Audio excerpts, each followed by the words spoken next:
Good morning. It is Thursday morning. Tonight I have a game. I have a 3 o'clock appointment with that listing that I always think is going to cancel. It might be canceling. It might not be canceling. I'll give you the drama later. For right now, I need to go hit 150 doors.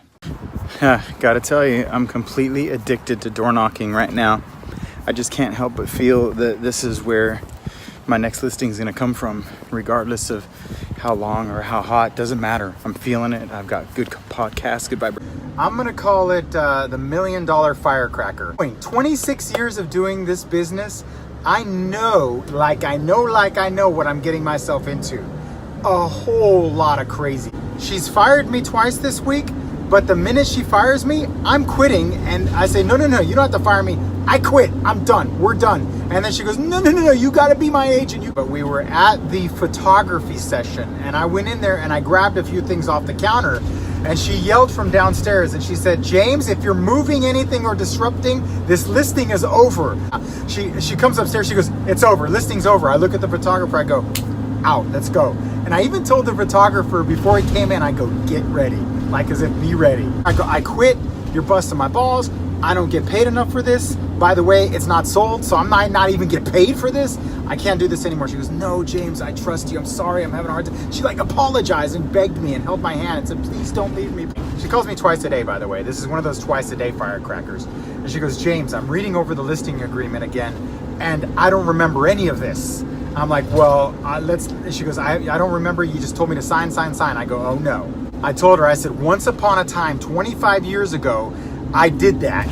And one lady called me and said she wants to cancel because she doesn't remember. And I know her name and the address. And I know for sure I have never breezed over the contract since then. So for a client to say that I breezed over the contracts, it doesn't happen. It just doesn't happen. I go, but look, give me the benefit of the doubt here, lady. You wrote and published a book on how to sell real estate. Do I really need to read the entire contract with you? This is the weird thing, and I'm finding this with many people. I've confessed before.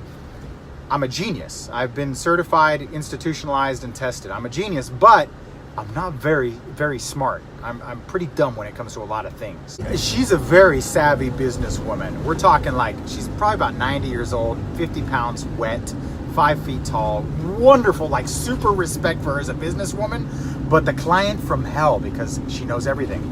So anyhow, she calls me up this morning and goes, James, just cancel. The listing's over. As I'm trying to record this next session, she's dialing in. I'm going to have to let her know. And I told her this morning, I go, you know what your problem is? I go, and it might be my problem.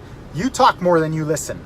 You don't listen. I've walked you through the contract. Please listen. Anybody who knows me knows a few things. I'm hardworking, I'm honest, and I've got integrity. And these aren't like catchphrases. I'm over the top, like do unto others as you would have, and it becomes so to a detriment how straightforward. One thing people can't do is they cannot judge my character or question my morals or standards because I'm just like to a fault.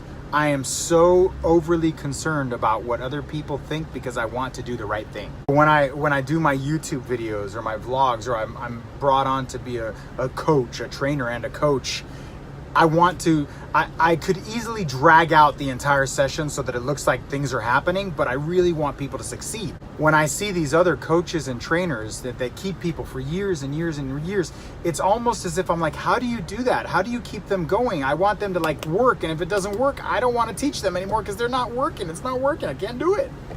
Integrity. That's the key word I'm getting at, is integrity. And when someone questions my integrity, I just lose it. So I said, okay, listing's over. I'll have a contract for you at the house at 3. By the way, you owe me for the photos. So I get here at actually 2:30, and I'm trying to hook up my printer. And she comes outside, knocks on my car window, and she goes, James, just want to let you know, do you need it? You can come inside, you can shut off your, I'm like, no, I got to get my printer. I should be in there by 3 o'clock. No worries. But she goes, thank you. Then at 3 o'clock, she goes, James, we got to reschedule this thing. I'm like, I'm printing. I go, I'm trying to fix. She goes, no. She looks at me like as if I just, finger banged her dog or something. She's looking at me like this horrible face, right?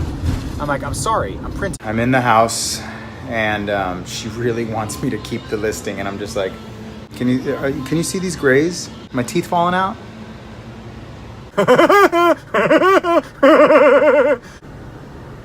I just got a $200,000 price reduction on the thing, and I got her to let me use a sign on the front of the house and open houses. Dear Lord, please help me sell this house as fast as possible. Amen. Remember when I got the listing and I did it in the vlog and I'm like, I don't know if I should laugh or cry because I know what I'm into and I've seen it. I'm nostra frickin' real estate domus when it comes to specific clients. Probably because I telephone prospect where I'm telemarketing that there's a certain demographic of people who still have a landline and I seem to get them. My wife, I always like to impress her when I walk out of a crazy situation with like me having the upper hand, even though the people wanted to kill me and then they kiss me. If there is a superpower dealing with crazy people and converting crazy angry people to love you, that's my superpower. Therapist. And don't get me wrong, it's not like crazy like they need to be medicated. It's more like extremely high maintenance. I just figured it out. The job I should have. Hostage negotiator. I am conflict resolution expert. What is this you're doing? Instagram swirl. Instagram swirl. Is it happening right now? It's almost. Almost happening? Yeah. Is it done yet? Nope. How do you know when it's done? When it's perfect. I don't even know what you're doing perfectly. Instagram swirl.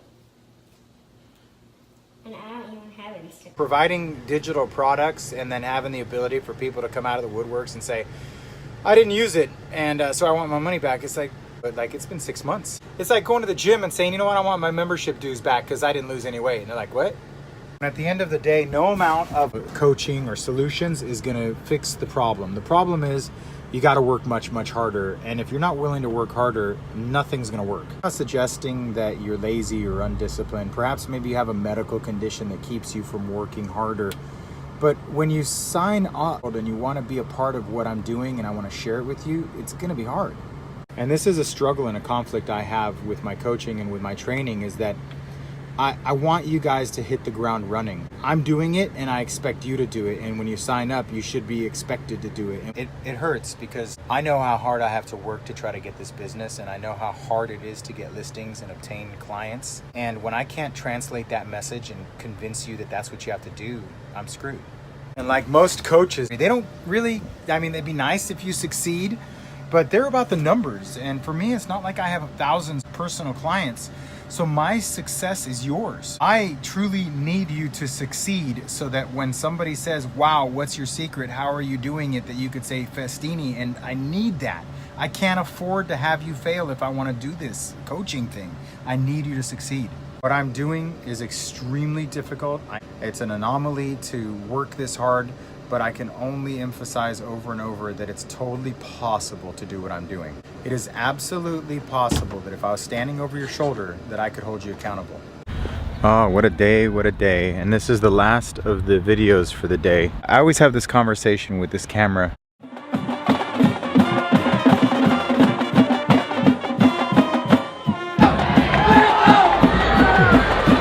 at all the people who are staring at my billboard.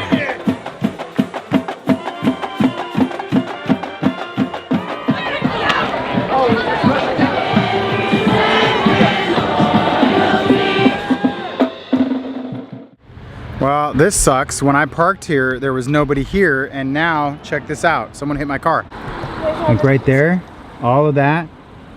And this, and the light. Yeah, look at that. And right here. Look, someone's got a piece of their car right there. And that. And then right there. Now all the pieces are right here.